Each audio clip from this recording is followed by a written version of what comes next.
नमस्कार दोस्तों, आपका स्वागत है सुनील श्रीवास्तव डरावनी हिंदी स्टोरी चैनल पर, जहां हम आपको डरावनी, रहस्यमयी और रोमांचक कहानियां सुनाते हैं। आज हम आपको एक ऐसी कहानी सुनाने जा रहे हैं जो आपके रोंगटे खड़े कर देगी।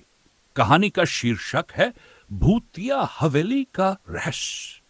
कहानी शुरू होती है एक छोटे से गांव में, जहां एक पुरानी हवेली के खंडहर के बारे में कई डरावनी कहानियां प्रचलित थीं। गांव के लोग कहते थे कि उस हवेली में एक परिवार का खून हुआ था और तब से वहां अजीबोगरीब घटनाएं होती रहती हैं। लोग वहां जाने से डरते थे क्योंकि जो भी वहां गया वो वापस नहीं लौटा।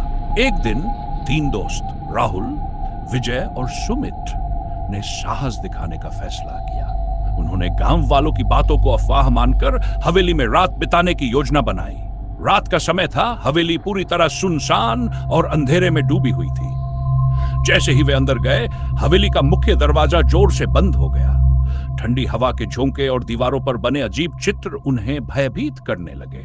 जैसे ही वे पहली मंजिल पर पहुंचे, उन्हें एक कमरे से किसी के रोने की आवाज सुनाई दी। डर के बावजूद उन्होंने दरवाजा खोला। कमरे में एक पुरानी कुर्सी थी जो खुद ब खुल रही थी और तभी कुर्सी पर एक काली छाया उभरने लगी। वह छाया एक महिला की थी जो सफेद साड़ी में थी। उसके लंबे बाल उसके चेहरे को ढके हुए थे। उसने धीरे धीरे अपनी गर्दन घुमाई और उन तीनों को अपनी जलती हुई आंखों से देखा।